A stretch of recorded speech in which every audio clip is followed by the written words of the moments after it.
दोस्तों इस क्लास में यूपी टेट प्राथमिक स्तर का पेपर सॉल्व करेंगे। इसमें मैथ के प्रश्नों को देखेंगे। 2014 में मैथ के जो भी प्रश्न पूछे गए थे उन सभी प्रश्नों को यहाँ पर सॉल्व करेंगे। आप लोग सभी प्रश्न ध्यान से देखिए। और यहाँ पर दोस्तों 30 प्रश्न देखेंगे, क्योंकि मैथ से 30 प्रश्न यूपी टेट एग्जाम में पूछा जाता है। तो चलिए शुरू करते हैं। पहला प्रश्न आप सभी के सामने है, किन्हीं दो परिमेय संख्याओं के बीच कोई परिमेय संख्या नहीं होती है, केवल एक परिमेय संख्या होती है, अनंत परिमेय संख्याएं होती हैं। तो यहाँ पर आप लोग याद रखिएगा, किन्हीं दो परिमेय संख्याओं के बीच अनंत परिमेय संख्याएं होती हैं। यहाँ पर सी ऑप्शन राइट आंसर हो जाएगा, अनंत परिमेय संख्याएं होती हैं। अगला प्रश्न है, यदि 65 और 117 का मासा 65 यम माइनस 117 के रूप में दर्शाने योग्य हो तो यम का मान है। अब यहाँ पर देखिए, यहाँ पर आपको सबसे पहले 65 और 117 का मासा निकाल लेना है। सीधा आपको मासा निकाल लेना है 65 और 117 दोनों का। तो देखिए दोस्तों, 65 और 117 ये दोनों 13 के पहाड़े में आते हैं। 13 पचे 65 और 13 नवैया 117। तो इसका मतलब दोनों का मासा क्या हो जाएगा, 13 हो जाएगा। ठीक है, लेकिन यहां पर दिया गया है मासा 65 या माइनस 117 के रूप में दर्शाने योग्य हो। तो इसका मतलब यहां पर हम लिख सकते हैं 65 यम माइनस 117 बराबर 13। बराबर 13 लिख देंगे, क्योंकि मासा इसका 13 आया है। किसका, 65 और 117 का। आप मासा निकाल सकते हैं। इसके बाद इसको सॉल्व करेंगे। 65 यम बराबर हो जाएगा 13 और 117 ये माइनस है, बराबर के दूसरी तरफ जाएगा तो प्लस 117 हो जाएगा। और यहाँ पर 65 यम बराबर क्या हो जाएगा, 117 में 13 जोड़ देंगे तो ये आपका कितना हो जाएगा, यह आपका हो जाएगा 130। ठीक है, यहाँ पर कितना हो गया, 130। अब यम बराबर कितना हो जाएगा, यम बराबर 130 बटा 65। 65 से इसमें भाग करेंगे, 65 दूना कितना होता है, 130 होता है। तो यहाँ पर यम बराबर क्या हो गया, 2 हो गया। तो बी ऑप्शन 2 आपका राइट आंसर हो जाएगा। इस तरह से आप इसको आसानी से लगा सकते हैं। बी बराबर 2 आपका राइट आंसर हो जाएगा। चलिए अगला प्रश्न है, सभी प्रश्न आप लोग ध्यान से देखते हुए चलिए। एक परिमेय संख्या 5/19 व इसके योज्य प्रतिलोम के गुणनफल का गुणात्मक प्रतिलोम क्या होगा। देखिए यहाँ पर 5/19 दिया गया है, कह रहा है कि इसके योज्य प्रतिलोम, इसका योज्य प्रतिलोम क्या होगा, ये प्लस में है तो यहाँ पर 5/19 ये माइनस में हो जाएगा, या इसका योज्य प्रतिलोम हो जाएगा। यहाँ पर 5/19 प्लस है तो माइनस 5/19 हो जाएगा इसका योज्य प्रतिलोम। आगे क्या कह रहा है कि गुणनफल के, मतलब दोनों का गुणनफल, दोनों का गुणा कर दीजिए। 5/19 गुणे माइनस 5/19 गुणा कर देंगे तो 5×5 = 25, ये आपका ऊपर हो जाएगा। और 19 का गुणा हो जाएगा 361। यहाँ पर माइनस लगा हुआ है तो माइनस लगा देंगे, -25/361 हो गया। आगे अभी कह रहा है कि गुणनफल का गुणात्मक प्रतिलोम होगा, मतलब जो गुणनफल 25/361 आया है माइनस में, इसका गुणात्मक प्रतिलोम क्या होगा। तो इसका गुणात्मक प्रतिलोम क्या होगा, गुणात्मक प्रतिलोम दोस्तों उल्टा हो जाता है। 361 नीचे है तो 361 ऊपर चला जाएगा और 25 नीचे आ जाएगा और यहाँ पर माइनस लग जाएगा। तो यहाँ पर पहला ऑप्शन राइट आंसर हो जाएगा, -361/25। पहला ऑप्शन राइट आंसर हो जाएगा। तो इस तरह से आसानी से आप इसको सॉल्व कर सकते हैं। चलिए सभी प्रश्न आप लोग ध्यान से ब्रैकेट के अंदर यहाँ पर दिया गया है 5.47 गुणे 5.47 माइनस 4.53 गुणे 4.53 बटा 0.94, आगे माइनस है 14.5 बटा 7.25 का सरलीकृत मान यहाँ पर बताना है। यहाँ पर देखिए 5.47 दो बार है तो इसे हम क्या लिख सकते हैं, 5.47 का स्क्वायर लिख सकते हैं।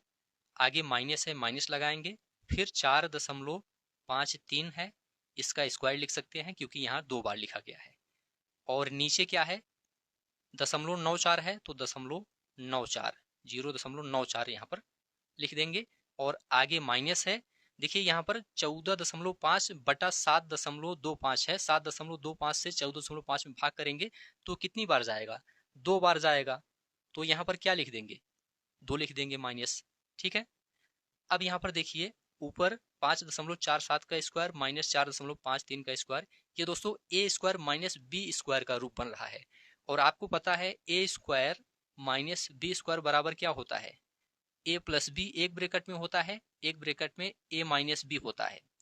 ठीक है, तो यहाँ पर क्या लिखेंगे, 5.47 और 4.53 को ए प्लस बी ए माइनस बी के रूप में लिखेंगे। तो आप इसको आगे सॉल्व कर सकते हैं, यहाँ पर लिख देते हैं 47 प्लस 4.53 एक ब्रैकेट में, दूसरे ब्रैकेट में 5.47 माइनस 4.53 एक ब्रैकेट में, और नीचे 0.94 और आगे क्या रहेगा, -2 रहेगा। अब यहाँ पर देखिए 5.47 प्लस 4.53 इसको जोड़ेंगे तो ये आपका 10 हो जाएगा, और आगे गुणे का निशान लगाएंगे। 5.47 माइनस 4.53 करेंगे, माइनस करेंगे तो ये आपका 0.94 आ जाएगा, और नीचे 0.94 पहले से है, ये दोनों कैंसिल हो जाएगा। और आगे यहाँ पर -2 था, -2 लिख देंगे, 10 - 2 बराबर ये 8 हो जाएगा। यहाँ पर सी ऑप्शन आपका राइट आंसर हो जाएगा। तो इस तरह से आसानी से आप इसको सॉल्व कर सकते हैं। चलिए अगला प्रश्न देखेंगे। ए की मासिक आय बी की आय से 20% अधिक है, बी की आय सी की आय का 30% है। यदि इन तीनों की सम्मिलित प्रतिमाह आय 74,700 रुपए है तो सी की आय क्या है, आपको बताना है। चलिए यहां पर मान लेते हैं सी की आय कितनी है, मान लेते हैं 100 है। ठीक है, प्रश्न में दिया है बी की आय सी की आय का 30% है, तो बी की आय क्या हो जाएगी, सी की आय का 30% है, सी 100 है तो इसका 30% कितना हो जाएगा, 30 ही हो जाएगा। ठीक है, 100 गुणे 30 बटा 100, 100 से 100 कैंसिल, 30 आपका बचेगा।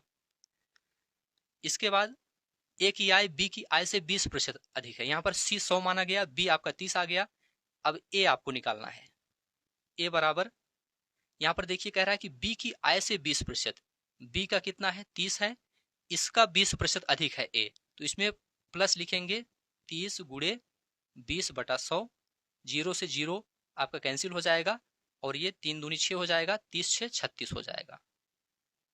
तो ए बराबर कितना आ गया, 36 आ गया। अब इनका अनुपात देखिए,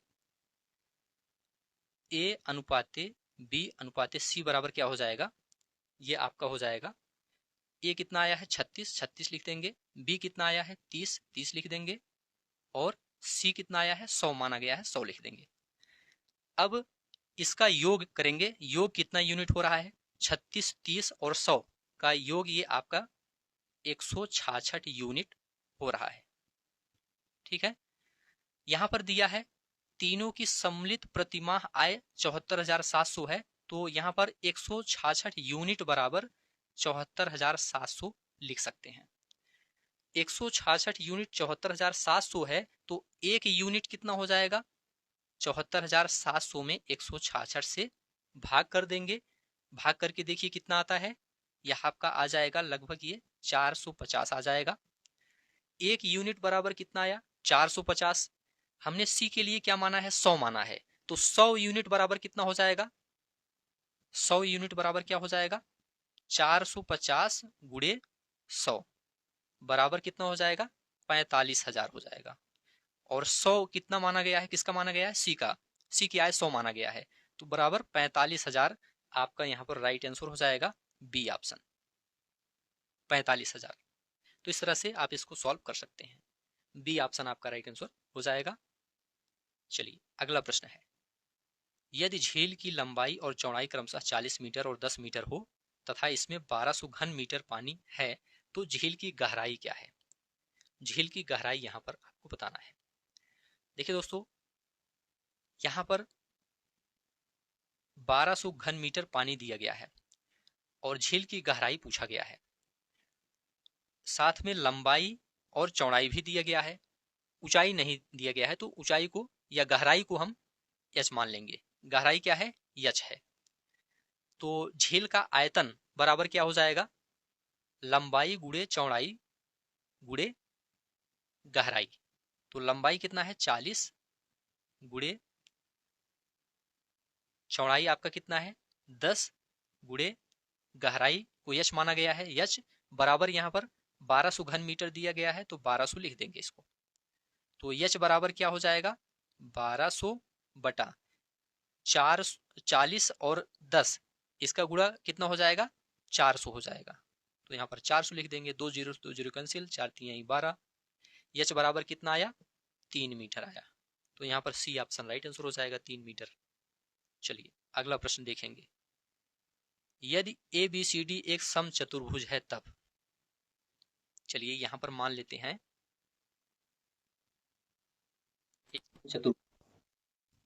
यहां पर एक सम चतुर्भुज बना देते हैं। आप लोग इसको समझ लीजिए।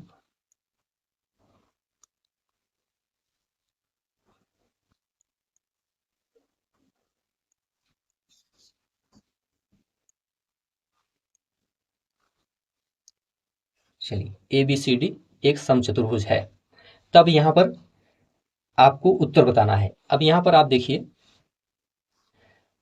हमें पता है कि समचतुर्भुज के विकर्ण एक दूसरे को 90 डिग्री पर काटते हैं, यहां पर इसलिए 90 डिग्री बनाया गया है। समचतुर्भुज के जो विकर्ण होते हैं एक दूसरे को 90 डिग्री पर काटते हैं। तो हम एक ऐसा ट्रिपलेट लेंगे जो 90 डिग्री बनाता हो, जैसे कि 3 4 5। क्या लेंगे, 3 4 5। इसमें हम भुजा ए बी को क्या मान लेंगे, 5 मान लेंगे। 3 4 5 में से ए बी को क्या मान लेंगे, 5 मान लेंगे। अगर भुजा 5 है तो विकर्णों के आधे भाग 3 और 4 होंगे। विकर्ण यहाँ पर ए सी और डी बी है, इसके जो आधे भाग होंगे ये 3 और 4 होंगे। ठीक है, तो पहला विकर्ण यहाँ पर जो आपका ए सी है ये कितना हो जाएगा, आधा भाग 3 है तो पूरा भाग 3 3 6 हो जाएगा। और दूसरा विकर्ण आपका बी डी बराबर कितना हो जाएगा, पहला आधा 4 है तो पूरा 4 4 8 हो जाएगा। ठीक है, अब विकल्पों में वैल्यू रखकर आपको चेक करना पड़ेगा। विकल्प में क्या करना पड़ेगा, इस वैल्यू को रख करके चेक करना पड़ेगा। जैसे कि पहला विकल्प यहां पर देखिए, A C square plus B D square है, तो यहां पर ए सी के स्थान पर 6 का स्क्वायर, बी डी के स्थान पर 8 का स्क्वायर कर देंगे। ये आपका कितना हो जाएगा, 36 प्लस 64 बराबर कितना हो जाएगा, 100 हो जाएगा। ठीक है, अब आगे ए बी स्क्वायर है, ए बी स्क्वायर लिखेंगे। ए बी का मान कितना है, 5 है, तो 5 का स्क्वायर बराबर 25 हो जाएगा। अब यहां पर इसमें देखिए आप लोग विकल्प में A C square plus B D square बराबर कितना आया, 100 आया, और ए बी स्क्वायर बराबर ये 25 आया। तो 100 जो है ये 25 का कितना है, 4 गुना है। कितना है, 25 चौका 100, 100 ये 25 का 4 गुना है। तो विकल्प आपका कौन सा सही हो जाएगा, 4 गुना वाला सही हो जाएगा, जिसमें ए बी आपका 4 गुना होगा, वही आपका राइट आंसर हो जाएगा। तो यहां पर देखिए 4 ए बी स्क्वायर है, A C square plus B D square बराबर 4 ए बी स्क्वायर है, तो 4 गुना है ए बी स्क्वायर। तो यहाँ पर सी ऑप्शन राइट आंसर हो जाएगा। इस तरह से विकल्प में चेक करके आप लगा सकते हैं। चलिए अगला प्रश्न देखेंगे, सभी प्रश्न आप लोग ध्यान से देखते हुए चलिए। दी गई आकृति में x और y के मान क्रमशः है, जहां कोण C के ऊपर का कोण 80 डिग्री, कोण A बराबर 50 डिग्री है। तो यहाँ पर आकृति को बना देते हैं, आप लोग देख लीजिए। ए बी इसको मान लेते हैं, और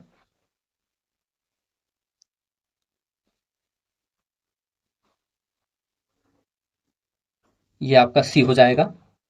और सी यहाँ पर, सी के ऊपर यहाँ पर दिया गया है ये 80 डिग्री का कोण है, और नीचे वाई दिया है,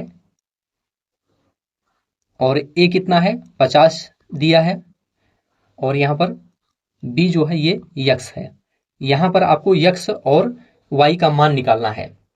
ठीक है, तो ऐसा चित्र है, यहाँ पर चित्र नहीं बना था तो यहाँ पर बना दिया गया है, इस टाइप का चित्र है। अब इसमें आपको यक्स और वाई, यहाँ पर यक्स है और यहाँ पर वाई है, इसका मान आपको बताना है। ठीक है, तो यहाँ पर देखिए पहले वाई का मान पहले निकालते हैं। वाई और ऊपर वाला कितना है, 80 डिग्री है, तो वाई और ऊपर वाला 80 डिग्री का जो कोण है ये शीर्षाभिमुख है। क्या है, शीर्षाभिमुख है, तो वाई बराबर भी आपका 80 हो जाएगा।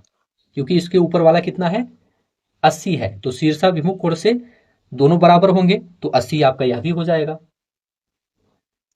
ठीक है, अब यक्स का देखेंगे। यक्स बराबर देखिए, जब y 80 हो गया और यहां पर a 50 पहले से ही दिया गया है, तो यहां पर b का मतलब x का मान निकालना है। कैसे निकालेंगे, ये आपका पूरा त्रिभुज बन जाएगा। त्रिभुज के अंदर आप देखेंगे तो त्रिभुज के तीनों कोणों का योग 180 होता है। दो कोण आपको पता है, एक 50 है और एक 80 है, तो तीसरा आपका मतलब x बराबर क्या हो जाएगा, 180 में हम 50 और 80 को जोड़ करके माइनस कर देंगे, तो 180 माइनस 130 हो जाएगा। 180 में 130 घटाएंगे तो ये 50 हो जाएगा। तो x बराबर 50 आया, y बराबर 80 आया, तो 50 और 80 यहाँ पर पहला ऑप्शन राइट आंसर हो जाएगा। 50 और 80 पहला ऑप्शन राइट आंसर हो जाएगा। तो इस तरह से आप इसको लगा सकते हैं। चलिए आगे बढ़ते हैं। अगला प्रश्न आपके सामने है, एक एलिवेटर किसी खदान में 6 मीटर प्रति मिनट की गति से उतरता है। यदि एलिवेटर जमीन के स्तर से 10 मीटर ऊंचाई से उतरता है तो 350 मीटर उतरने में लगा समय है। देखिए दोस्तों, एलिवेटर जमीन से 10 मीटर ऊपर है और 350 मीटर नीचे इसको जाना है, तो कुल दूरी क्या होगी, जुड़ जाएगी। कुल दूरी दोनों को जोड़कर आएगी। तो यहां पर 350 जो है, 350 इसमें 10 क्या करेंगे, जोड़ देंगे, तो ये आपका 360 हो जाएगा। ये कुल दूरी है 360। समय यहां पर देखेंगे 6 मीटर प्रति मिनट है और यहां पर दूरी 360 है, तो 360 बटा 6 मिनट और इससे इसमें भाग करेंगे तो ये आपका 60 मिनट आएगा। 60 मिनट का मतलब क्या होता है, 1 घंटा होता है, तो 1 घंटा आपका राइट आंसर हो जाएगा। समय यहां पर पूछा गया था तो 360 में 6 से भाग कर देंगे, 60 मिनट आ गया और 60 का मतलब 1 घंटा, मतलब सी ऑप्शन आपका राइट आंसर हो जाएगा। तो इस तरह से आप इसको बहुत ही आसानी से सॉल्व कर सकते हैं। चलिए आगे बढ़ते हैं और अगला प्रश्न देखते हैं। अगला प्रश्न आप सभी के सामने है, आप लोग इसका आंसर बताने का प्रयास कीजिए। दो संख्याओं का महत्तम समापवर्तक 35 है और उनका लघुत्तम समापवर्तक 525 है। यदि उनमें एक संख्या 175 है तो दूसरी संख्या क्या है। बहुत ही आसान प्रश्न है। पहली संख्या गुणे दूसरी संख्या बराबर लासा गुणे मासा, यही सूत्र आपका लगेगा। तो दूसरी संख्या आपको ज्ञात करनी है। दूसरी संख्या, तो यहां पर क्या हो जाएगा, महत्तम समापवर्तक लघुत्तम समापवर्तक दिया गया है, तो 35 गुणे 525 ये आपका हो गया और नीचे पहली संख्या 175 से भाग कर देंगे। 175 तिहैया 525 आपको हो जाएगा और ये 35 तिहैया कितना हो जाएगा, 105 हो जाएगा। तो यहां पर डी ऑप्शन राइट आंसर हो जाएगा। आसानी से आप इसको सॉल्व कर सकते हैं। चलिए अगला प्रश्न है, सभी प्रश्न ध्यान से देखते हुए चलिए। यदि कोई राशि 5% साधारण ब्याज की दर से 5% वार्षिक साधारण ब्याज की दर से 6 वर्षों में 2600 रुपए हो जाती है तो राशि क्या है। चलिए इसको सॉल्व करते हैं। मान लेते हैं राशि क्या है, यक्स है। राशि बराबर क्या है, यक्स है। ब्याज बराबर सूत्र होता है मिश्र धन माइनस मूलधन। क्या होता है, मिश्र धन माइनस मूलधन। यहां पर मिश्र धन 2600 है, मूलधन यक्स मान लिया गया है, मतलब राशि यक्स मान लिया गया है। तो ब्याज बराबर क्या हो जाएगा, 2600 माइनस यक्स हो जाएगा। ठीक है, सूत्र आपको पता है साधारण ब्याज का, मूलधन गुणे दर गुणे समय बटा 100। साधारण ब्याज का यहाँ पर ब्याज 2600 माइनस एक्स आया, इसको ध्यान रखिएगा। तो ब्याज बराबर सूत्र क्या होता है, ब्याज बराबर होता है मूलधन गुणे दर गुणे समय बटा 100। मूलधन कितना है, यक्स माना गया है, यक्स लिखेंगे। गुणे दर कितना है, दर 5% है तो 5 गुणे समय 6 बटा 100 ये हो गया। और ब्याज के स्थान पर 2600 माइनस यक्स लिख देंगे। कितना लिखेंगे, 2600 माइनस एक्स लिख देंगे और बराबर 5 गुणे 6 गुणे एक्स बटा 100 लिख देंगे। अब इसको आप लोग सरल कीजिए, एक्स का मान आपका आ जाएगा बहुत ही आसानी से। अब यहाँ पर देखिए 2600 माइनस एक्स बराबर एक्स गुणे 5 गुणे 6 बटा 100 है। 100 यहाँ पर भाग है, दूसरी तरफ जाएगा तो गुणा हो जाएगा। मतलब 2600 माइनस एक्स में 100 का हम क्या करेंगे, गुणा कर देंगे। गुणा कर देंगे 2600 में 100 का गुणा करेंगे तो कितना हो जाएगा, ये आपका हो जाएगा 2,60,000। ठीक है, और माइनस एक्स में गुणा करेंगे तो 100x हो जाएगा, बराबर 5 6 है, 6 पंचे 30 और x 30x हो जाएगा। अब यहां पर देखिए -100x है और ये प्लस 30x है, x दूसरी तरफ जाएगा तो -100 ये प्लस हो जाएगा, मतलब ये आपका 130x हो जाएगा और आगे आपका कितना हो जाएगा 2,60,000 हो जाएगा। x बराबर क्या हो जाएगा 2,60,000 में 130 से भाग कर देंगे, एक जीरो से एक जीरो कैंसिल हो जाएगा, 13 दूनी 26, ये आपका कितना बचेगा 2,000। x बराबर कितना आया 2,000 आया, मतलब सी ऑप्शन आपका राइट आंसर हो जाएगा 2,000। तो इस तरह से आसानी से आप इसको सॉल्व कर सकते हैं। चलिए आगे बढ़ते हैं, अगला प्रश्न आपके सामने है 10 मीटर प्रति सेकंड को किलोमीटर प्रति घंटे में बदलें। देखिए दोस्तों, मीटर प्रति सेकंड को किलोमीटर प्रति घंटा में बदलने के लिए 18/5 से गुणा किया जाता है और किलोमीटर प्रति घंटा को मीटर प्रति सेकंड में बदलने के लिए 5/18 से गुणा किया जाता है। तो यहाँ पर 10 मीटर प्रति सेकंड है, किलोमीटर प्रति घंटा में बदलना है, तो क्या करेंगे 10 गुणे 18/5 कर देंगे, 5 दूनी 10, 18 दूनी 36 किलोमीटर प्रति घंटा। तो 36 यहाँ पर डी ऑप्शन आपका राइट आंसर हो जाएगा। ये सभी प्रश्न दोस्तों 2014 में पूछे गए हैं यूपी टेट में, सभी प्रश्न आप लोग ध्यान से देखते हुए चलिए अगला प्रश्न आप सभी के सामने है। चित्र में कोण बी 70 डिग्री है, कोण सी 60 डिग्री है। चित्र यहाँ पर नहीं है, चित्र यहाँ पर बना देते हैं, आप लोग देख लीजिए। यहाँ पर इसको हम बी और सी मान लेते हैं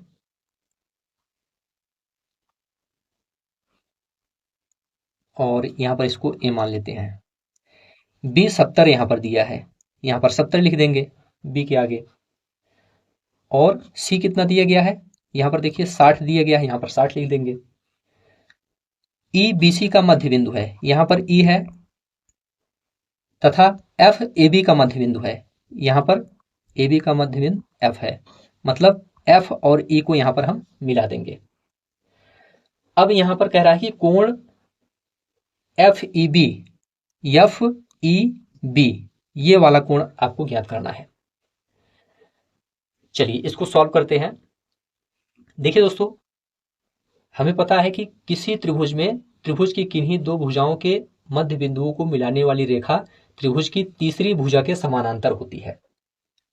ध्यान से सुनिए, किसी त्रिभुज में त्रिभुज की किन्हीं दो भुजाओं के मध्य बिंदुओं को मिलाने वाली रेखा, जैसे कि यहाँ पर एफ और ई है, ये मध्य बिंदुओं को मिलाने वाली रेखा है, त्रिभुज की तीसरी भुजा के समानांतर होती है, मतलब एसी के समानांतर होगी, मतलब एसी समानांतर ईएफ होगा। ठीक है, नियम है, इसको ध्यान रखिएगा। अब यहां पर देखिए कोण एफ ई बी बराबर क्या हो जाएगा, कोण ए सी बी हो जाएगा। क्यों? क्योंकि एकांतर कोण हो गया, ए सी बी और एफ ई बी ये दोनों क्या हो गया, एकांतर कोण हो गया, एकांतर कोण हो गया, इसलिए दोनों बराबर होंगे। तो यहां पर कोण एफ ई बी बराबर क्या हो जाएगा 60 डिग्री हो जाएगा, ये भी 60 हो जाएगा। क्यों? क्योंकि यहां पर ए सी बी 60 पहले से दिया है और दोनों बराबर हैं एकांतर कोण की वजह से, तो यह भी आपका 60 हो जाएगा। इसका मतलब बी ऑप्शन आपका राइट आंसर हो जाएगा। तो इस तरह से आसानी से आप इसको सॉल्व कर सकते हैं। चलिए अगला प्रश्न आप सभी के सामने है। -2 की घात -1 की घात -1 की घात -1 की घात -1 का मान यहां पर ज्ञात करना है। देखिए दोस्तों, घातांकी नियम आप पढ़े होंगे, ए की घात यम की घात यन, ये बराबर क्या हो जाता है, ए की घात यमयन हो जाता है, मतलब घात का आपस में गुणा हो जाता है घातांकी नियम से।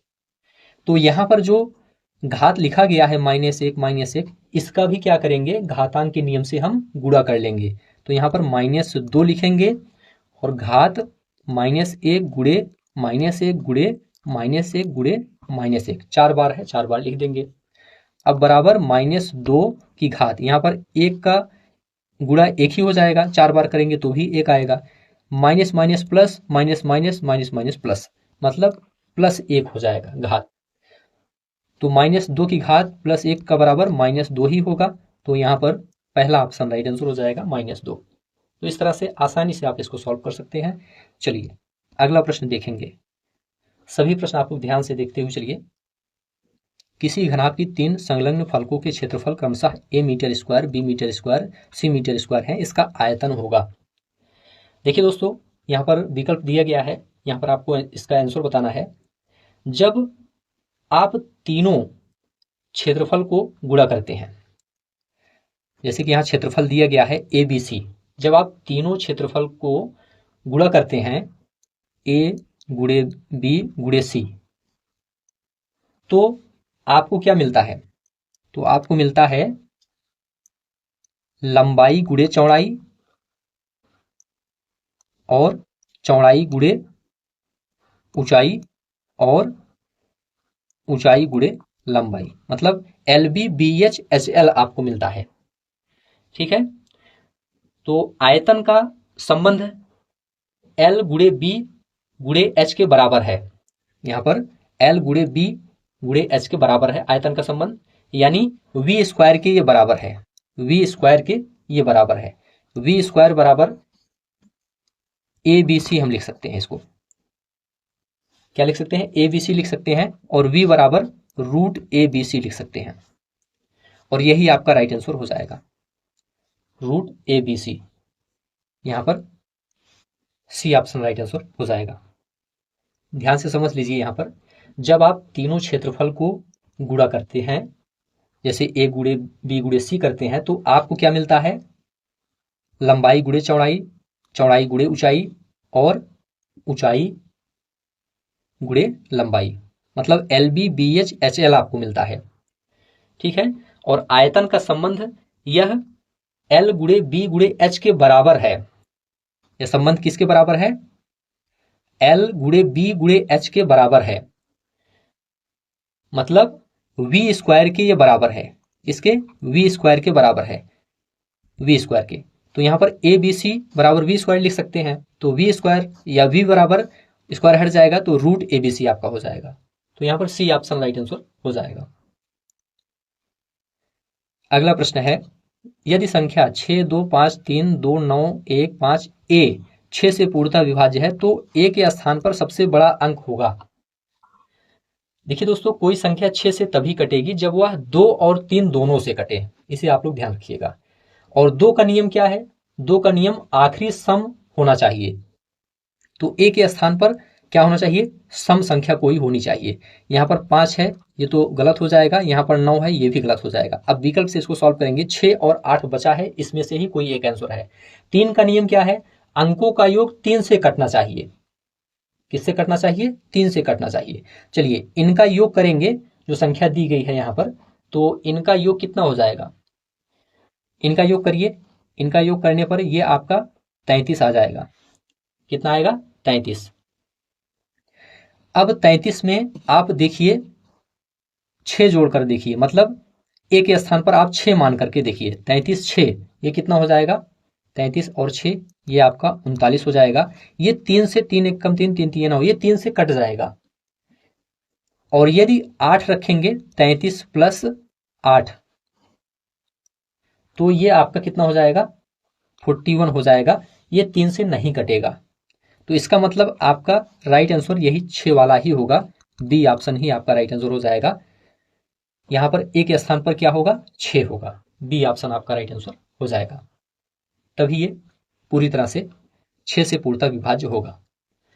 चलिए आगे बढ़ते हैं। प्रथम 5 धन ऋण अभाज्य संख्याओं का योग है। देखिए दोस्तों, प्रथम 5 धन ऋण अभाज्य संख्याएं कौन कौन सी हैं? 2, 3, 5, 7 और 11।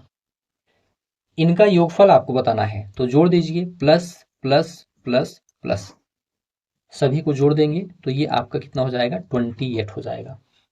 यहाँ पर सी ऑप्शन 28 आपका राइट आंसर हो जाएगा। बहुत ही आसान प्रश्न था, सी ऑप्शन राइट आंसर हो जाएगा।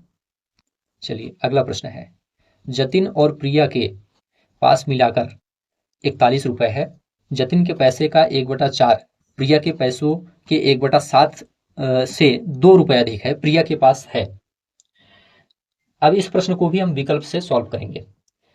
देखिए दोस्तों, यहाँ पर प्रिया के पास कितने पैसे हैं, कितने रुपए हैं बताना है। प्रिया के पैसे ऐसे होने चाहिए जो 7 से कट जाए। किससे कट जाए? 7 से। क्यों? क्योंकि प्रिया का जो हिस्सा है ये कितना है? 1/7 है। 1/7 हिस्सा निकालना है।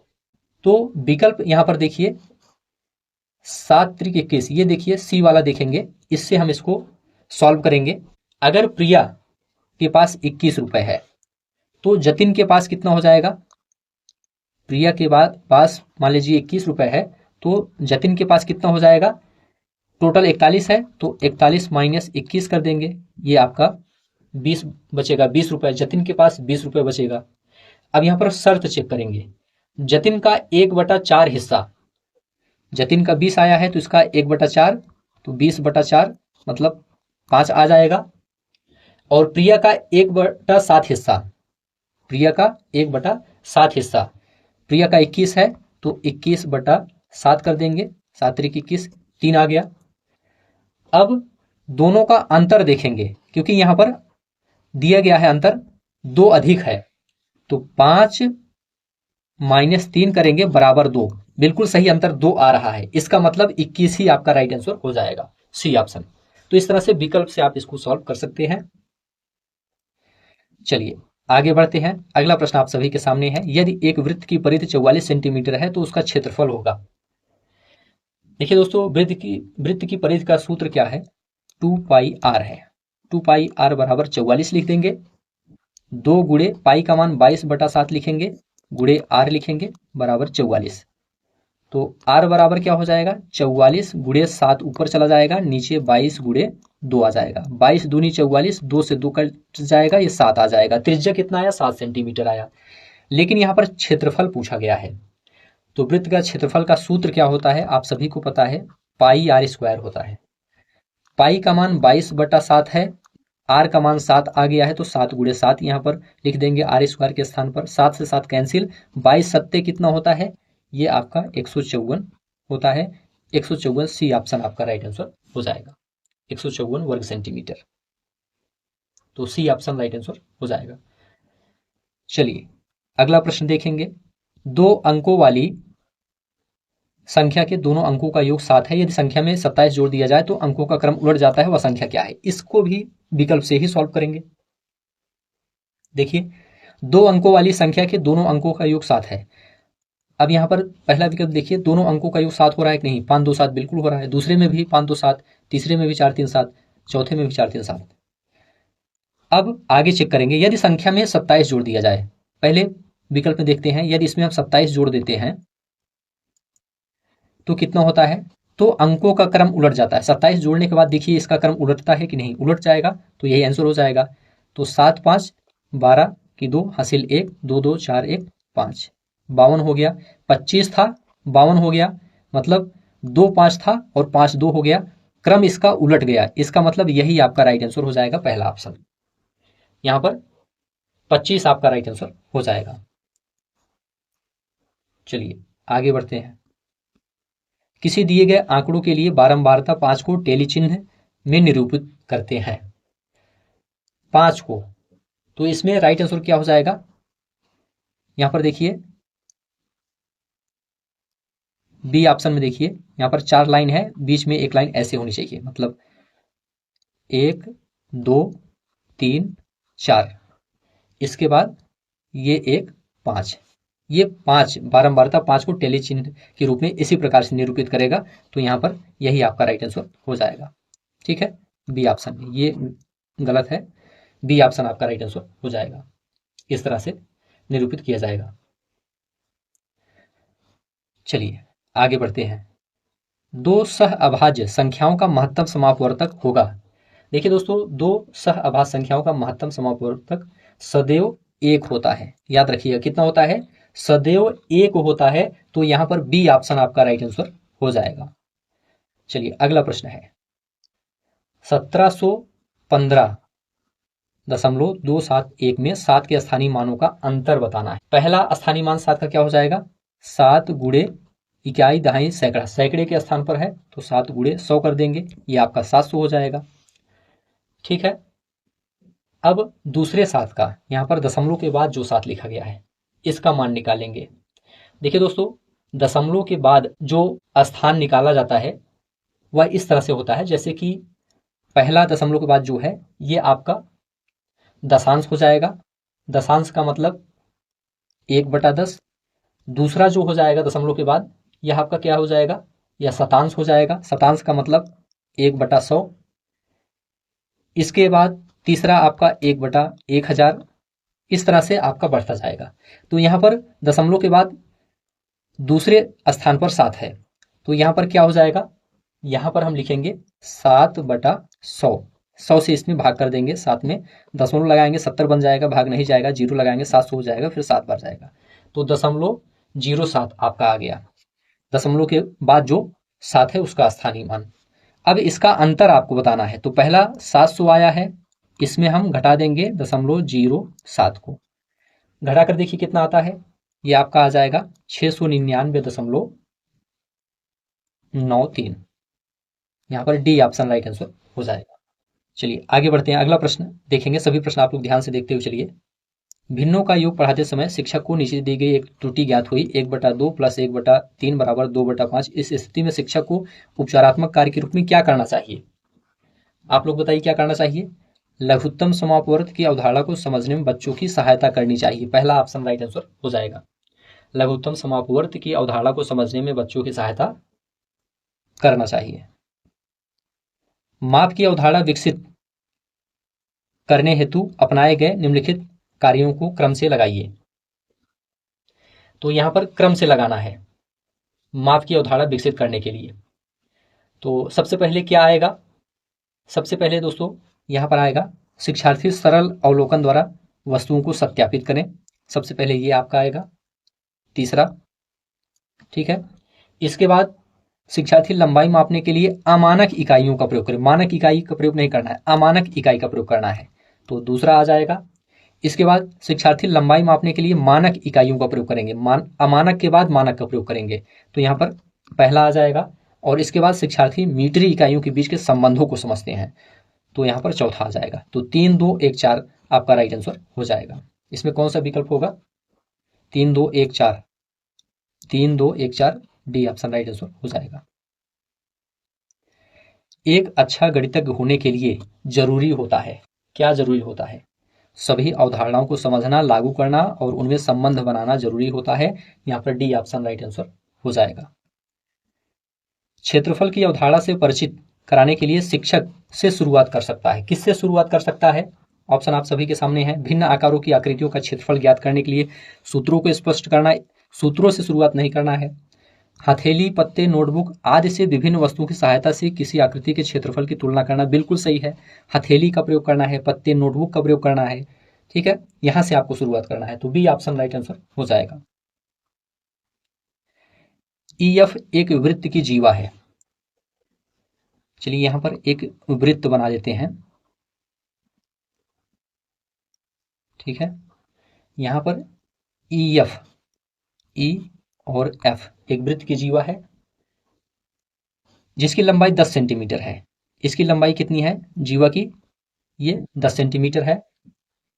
यदि वृत्त की त्रिज्या 13 सेंटीमीटर, तो यहां पर केंद्र से त्रिज्या को मिलाएंगे, यहां पर ये कितना है 13 सेंटीमीटर है। ओ ई क्या है 13 सेंटीमीटर है। तो केंद्र से जीवा पर डाले गए लंब की लंबाई, केंद्र से यहां पर जीवा पर लंबाई, लंब जो डालेंगे उसकी लंबाई आपको बताना है, तो इसको हम जी मान लेते हैं जहां पर ये मिल रहा है। अब देखिए दोस्तों, केंद्र से डाला गया लंब जीवा को 2 बराबर भागों में बांटता है। यह नियम है, आपको इसको याद रखना है। केंद्र से डाला गया लंब जीवा को 2 बराबर भागों में बांटता है।